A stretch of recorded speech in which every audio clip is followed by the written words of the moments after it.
Ayan, hello guys, welcome back to our channel. This is Haru Mix Vlog. Ayan, for today's video, gagawa tayo ng ating ulam.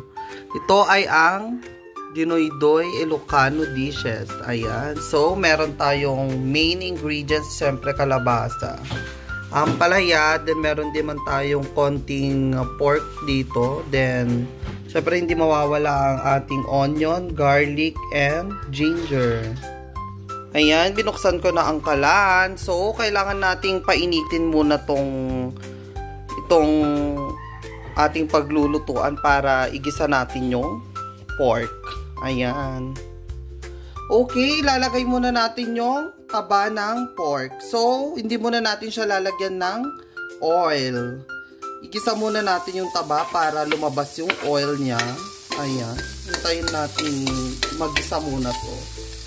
So, halo-halo lang.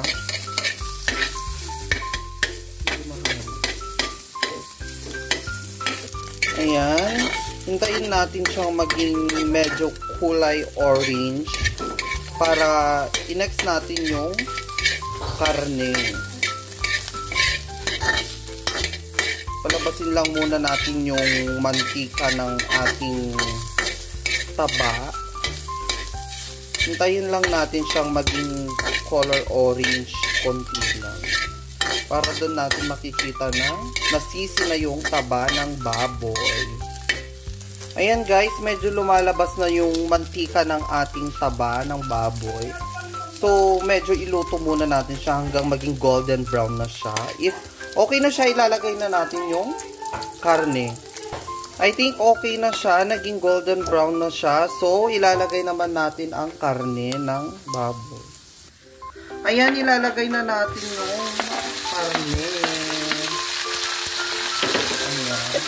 Hinaan lang natin yung apoy niya. Ayan, halo-halo lang muna natin. Ayan. Hintayin lang din natin maging golden brown yung kulay ng pork.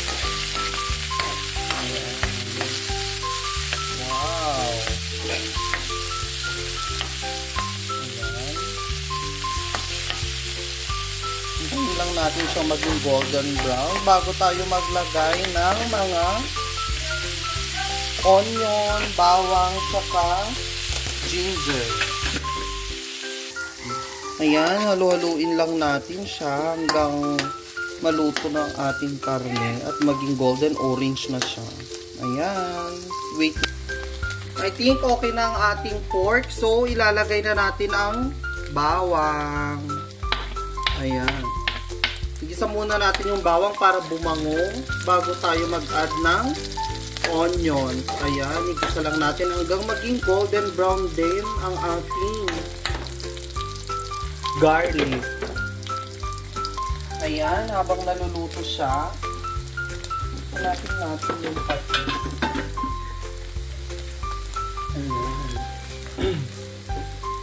Then, habang naluluto yung ating garlic, maglagay tayo ng isang ganitong patis. Wow! Ang bango naman.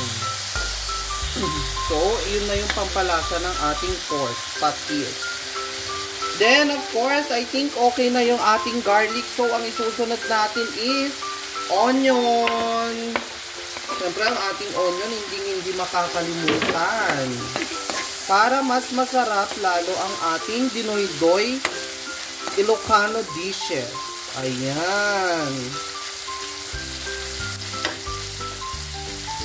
So, hintayin lang natin maluto ang onion.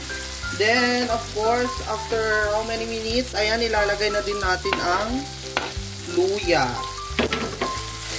So, ihalo-halo lang natin. Then, pag naluto na ang ating mga linagay na pampalasa, ayan.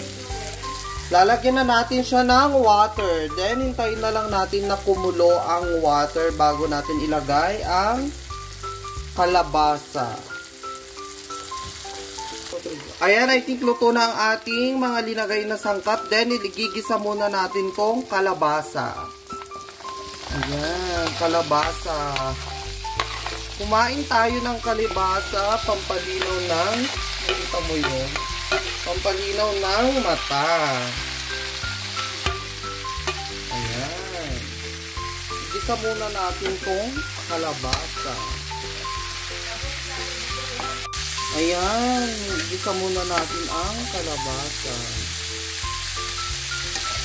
Bago tayo mag-add ng water, igisa muna natin tong kalabasa saglit. Oh, ang sarap naman. Sarap ng pagka-golden ng pork natin. Ayan. Hintayin lang natin siyang medyo magisa. Then, after nating ilagay ang ating kalabasa, syempre mag-a-add ulit tayo ng patis. Ayan. Dahil kailangan nang lumasa ang kalabasa para maano niya yung tunay na sarap ng kalabasa. Dahil ang kalabasa ay pampalinaw ng mata. Ayan, lagi tayong kumain ng kalabasa dahil ang kalabasa ay totoong nakakapagpalinaw ng kalabasa.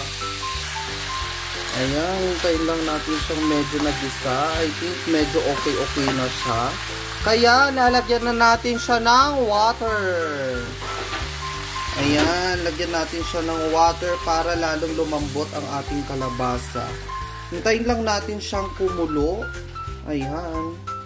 Hinti muna. Then, ayan, babalikan natin after 5 minutes. Baka kumulo na siya. Ayan. Ayan, kumukulo na ang ating dinoy-doy. So, hintayin lang natin talagang lumambot yung kalabasa hanggang ma-smash ng maigi yung kalabasa, yung hindi buo-buo yung kalabasa. Kailangan nating madurog yung kalabasa para maging matawag siyang dinoy-doy na Ilocano. So, ayan, super kumukulo na ang ating kalabasang dinoy-doy. Ayan. So, habang kumukulo siya, hintayin lang natin siyang madurog na madurog. Hanggang lumambot siya, hanggang maging, etong sabaw na to is maging ano siya, maging malapot para mas masarap ulamin. Ayan, so babalikan ulit natin after 3 minutes. So, after 3 minutes guys, welcome back again. So, I think malambot na yung kalabasa dahil nadurog na yung ibang kalabasa. Nagiging malapot na siya. Wow, ang yummy naman. Ayan, so durugin lang natin siya ng maayos. Huwag natin siyang kusang durugin. Antayin natin madurog para mas masarap. Ayan. Masdang maigi ang pagkulo ng ating dinoy-doy Ilocano dishes. Ayan.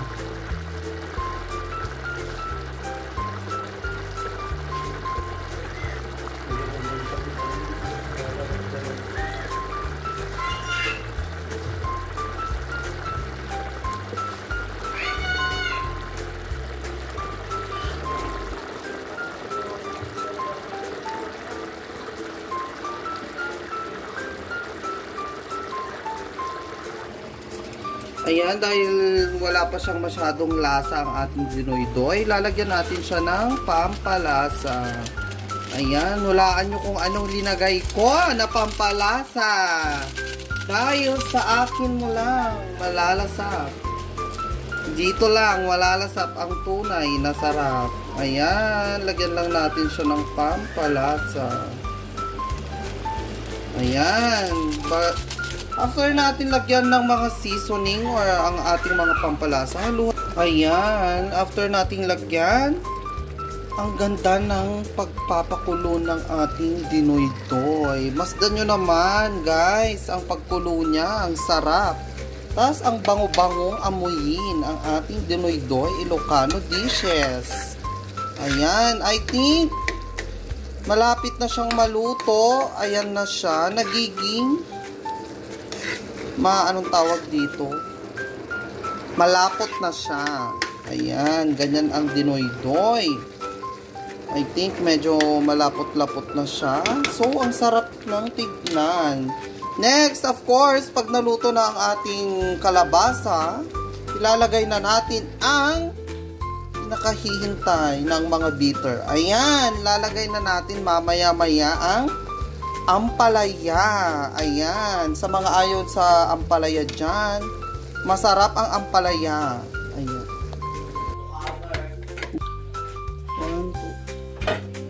Ayan, I think okay na ang ating dinoy-doy na kalabasa. So, ilalagay na ang ampalaya. Ayan, wag na muna natin siyang haluin. Ganyan lang muna natin siya hanggang maluto ang ampalaya.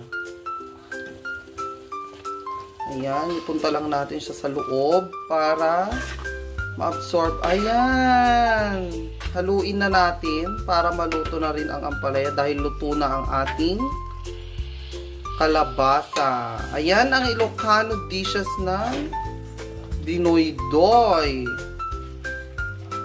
Ayan.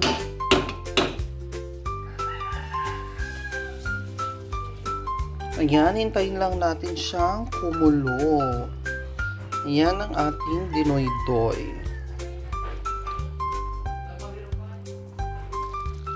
Ayan, kumukulo na siya.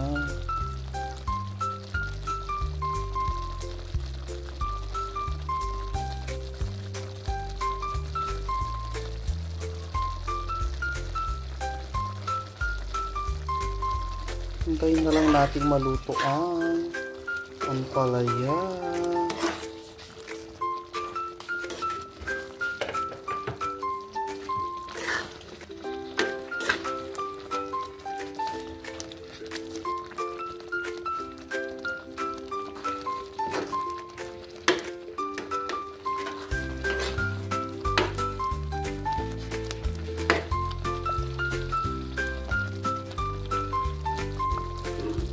Then, after mga 3 minutes pa to luto na. So, mag-platings na tayo mamaya para kainan na. Let's eat! Of course, for today's video, luto na ang ating dinoy-doy. So, wow! Ang sarap niya, guys. Ayan, umuusok-usok pa siya. Sarap partneran ng kanin. So, let's eat na. Bye! Thank you for watching, guys. Ayan, thank you so much. Ayan.